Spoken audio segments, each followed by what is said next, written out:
Hey guys, welcome back to my YouTube channel GDS and job corner. तो मैंने आपको बताया था पिछले वीडियो में कि जब भी मेरी RICT मशीन चालू हो जाएगी तब मैं आपको उसकी डिटेल्स देती रहूँगी।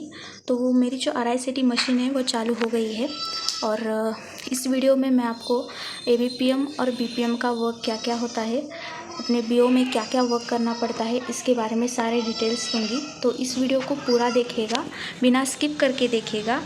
तो चलिए आज का वीडियो स्टार्ट करते हैं। वीडियो स्टार्ट करने से पहले अगर आप मेरे चैनल पर नए हैं तो मेरे चैनल को सब्सक्राइब कर दीजिएगा, इस वीडियो को भी लाइक कर दीजिएगा।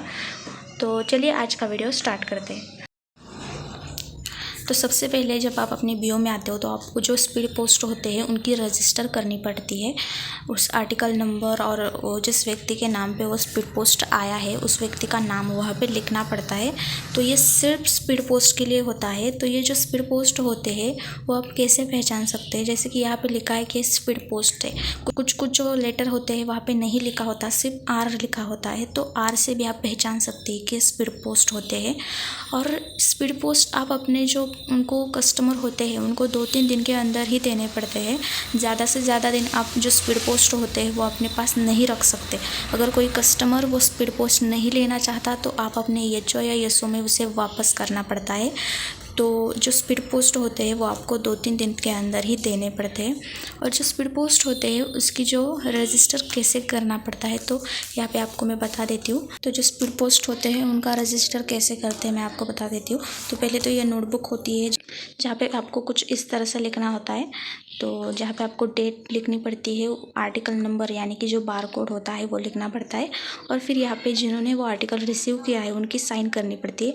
जो कस्टमर आर्टिकल्स रिसीव कर रहा है वो अगर वही कस्टमर है जिनके नाम पर वो लेटर आया है तो आप सिर्फ उनकी साइन ले सकते हैं। लेकिन अगर कोई आर्टिकल रिसीव करने वाला कोई अदर व्यक्ति है तो आपको उसका नाम भी लिखना पड़ता है।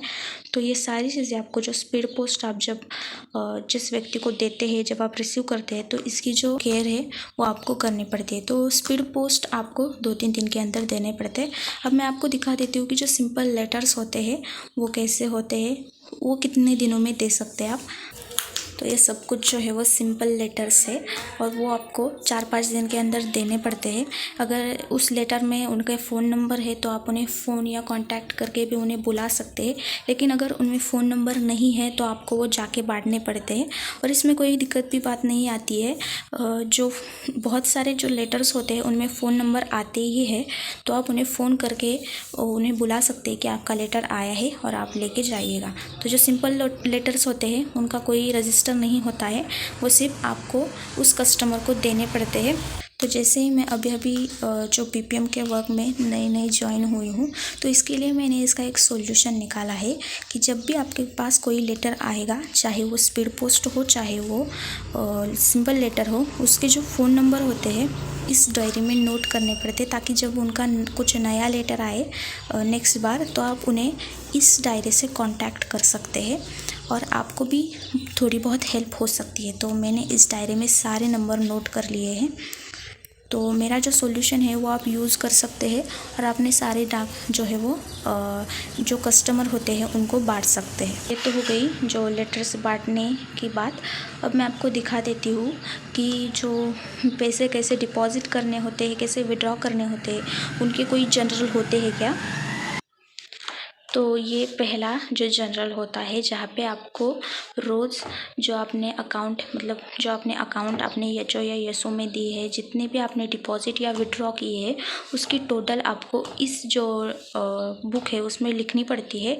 और ये आपको रोज़ लिखनी पड़ती है ताकि जब आपकी चेकिंग होगी BO की, जब आपकी चेकिंग होगी तब इसमें थोड़ी सी आपको हेल्प हो। तो मैं आपको दिखा देती हूँ सिर्फ कि कैसे इसमें सब कुछ लिखा जाता है। तो ये इतना बड़ी नोटबुक होती है जिसमें आपको सिर्फ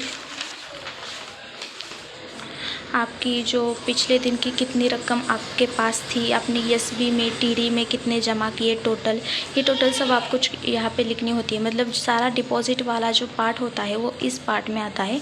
और अगर आपने कोई विड्रॉ किया है तो इस पार्ट में वो आपको लिखना पड़ता है और फिर आपकी टोटल यहाँ पे लिखनी पड़ती है और फिर आपकी साइन करके आप जो है जो जनरल होता है वो पूरा कर सकते हैं। लेकिन जो जनरल होता है वो आपको रोज़ लिखना पड़ता है। तो जैसा कि मैंने यहाँ पे दिखाया है कि मेरा जो आज की तारीख का जो जनरल है वो पूरा हो गया है। और जैसे कि आपको यहाँ पे दिख रहा होगा कि मेरे जो यहाँ पे 2 जनरल है, तो डिफरेंट टाइप्स के जनरल होते हैं। एसबी का जनरल होता है, आरडी का जनरल होता है। तो जितने भी आपके अकाउंट्स होते हैं उनका जनरल होता है, और उसमें आपको आपने जब भी कोई आरडी का डिपॉजिट किया हो या विड्रॉ किया हो तो उसमें आपको लिखना पड़ता है।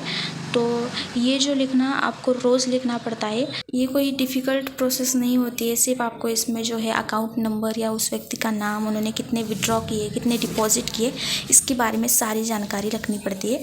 और आप ये रोज़ लिखोगे तो आपको इसकी प्रैक्टिस भी हो जाएगी। तो इतनी डिफ़िकल्ट की मतलब कोई दिक्कत की बात नहीं होती है। तो ये सब जो जनरल के बारे में था। अब मैं आपको जो बीपीएम का इम्पोर्टेंट जो डेट स्टैम्प होता है उसके बारे में कुछ डिटेल्स दूँगी। तो ये जो डेट स्टैम्प होता है ये बीपीएम का बहुत ही इम्पोर्टेंट इसमें हेल्प होती है। तो इस डेट स्टैम्प को आप कैसे बदल सकते हैं? ये जो डेट स्टैम्प होता है ये बीपीएम का बहुत ही इम्पोर्टेंट हेल्प करता है। जब भी आप कोई विड्रॉ करते हो या डिपॉजिट करते हो तो उस पर आपको ये डेट स्टैम्प की जो मुहर है वो लगानी पड़ती है, और उसके बाद ही वो विड्रॉ या डिपॉजिट माना जाता है। तो इसमें आपको जो है वो 3 जो डेट नंबर है वो दिखाई दे रहे होंगे। जैसे कि एक होता है जो आपकी डेट कितनी होती है, फिर जो मंथ का होता है, और फिर ईयर का होता है। और इसमें जो आपकी जो डेट मतलब जब भी आप कोई डेट बदलेगी तो आप ये उसमें डालकर जो है वो अपने डेट के अनुसार इसे जो है वो फिट कर सकते हैं। तो ये खोलते कैसे, सिर्फ आपको ये जो अगला पार्ट है वो आपको इसे रोटेट करना पड़ता है। तो मैं आपको बता देती हूँ कि इसे कैसे रोटेट करते हैं। तो इसे सिर्फ आपको ऐसे रोटेट करके ये जो है वो निकालना पड़ता है। जैसे आप निकालोगे ये 2 पार्ट में डिवाइड हो जाएगा, और इसमें आपको ऐसे अंदर 3 डेट नंबर है वो दिखाई देंगे, और उस डेट नंबर के अनुसार आपको निकाल के अपनी जो डेट है वो वहाँ पे फिट करके आप अपने डिपॉजिट या विड्रॉ किए हुए या डेली अकाउंट जो भी आप बनाते हो उस पर आपकी जो बीओ की मुहर लगाते हो तो वो चल जाता है। और फिर जब आप ये अंदर की जो डेट है वो बदलोगे तब आपको ये ऐसे फिर से फिट करने पड़ेंगे। तो ये डेट स्टैम्प आपको रोज़ बदलनी पड़ेगी अपने डेट के अनुसार। तो ये तो हो गई बात डेट स्टैम्प की। अब आपके बीओ में और क्या क्या होता है, जैसे कि ये आपको दिख रहा होगा। तो ये आपको यहाँ पे जो बॉक्स होते हैं उसमें आपको कुछ जो डॉक्यूमेंट्स होते हैं वो होते हैं जो पिछले ईयर्स की, बहुत पिछले ईयर्स की डॉक्यूमेंट आपको संभाल के रखनी पड़ती है। माना कि उनकी कोई ज़रूरत नहीं होती है, लेकिन अगर आपको कभी भी वो लगे तो आपको ये जो डॉक्यूमेंट्स है वो बहुत ही इंपॉर्टेंट हेल्प करते हैं। और फिर वहाँ पे जो फाइल्स होती है तो उसमें आपके जो जब भी आपके बीओ में चेकिंग हुई है तो आपको वो लेटर आता है कि आपकी जो चेकिंग है वो हो गई है। तो ये जो लेटर है वो आपको उस फाइल में संभाल कर रखना पड़ता है। तो ये तो सारी चीज़ें हो गई जब आपके बीओ में कौन कौन से डॉक्यूमेंट्स होते हैं। तो जैसे कि यहाँ पे आपको टेबल दिख रहा होगा, यहाँ पे जो रबड़ पैड होता है जहाँ पे आपको जब आपको अपने बीओ की जब मुहर देंगे तो आपको इस पर जो डॉक्यूमेंट है वो रख के आप अपनी जो मुहर है वो दे सकते हैं और अच्छी तरह से बैठ जाती है। अगर किसी के मतलब इस टेबल के ऊपर अगर आपने अपने बीओ की मुहर दी तो अच्छी तरह से नहीं आती है। तो इसके लिए ये रबड़ पैड हर एक बीओ में होता ही है। तो फिर आपको जो न्यूज़पेपर दिखाई दे रहे हैं वो हफ्ते में एक ही बार आते हैं और उनमें सिर्फ नंबर होता है, उस व्यक्ति का मोबाइल नंबर नहीं होता है। तो आपको वो घर घर जाके बांटने पड़ते हैं। तो जैसे कि आपको यहाँ पे दिख रहा होगा कि ये जो डिपॉजिट करने की स्लिप है तो इसमें मैंने यहाँ पे रख दी है। यहाँ पे विड्रॉ करने की भी होती है। अगर किसी को का अपना अकाउंट बंद करना है तो उसकी भी एक अलग सी होती है। तो ये पूरा बीओ है मेरा।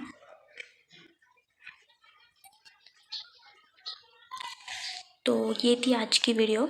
इस वीडियो में मैंने आपको जो बीपीएम और एबीपीएम को क्या क्या वर्क करना पड़ता है जब वो पोस्ट ऑफिस में आते हैं तो जो डिपॉजिट करनी होती है, कैसे डिपॉजिट करनी होती है RICT मशीन से, कैसे विड्रॉ करनी होती है, इसके लिए मैं एक अलग सा वीडियो बनाऊंगी।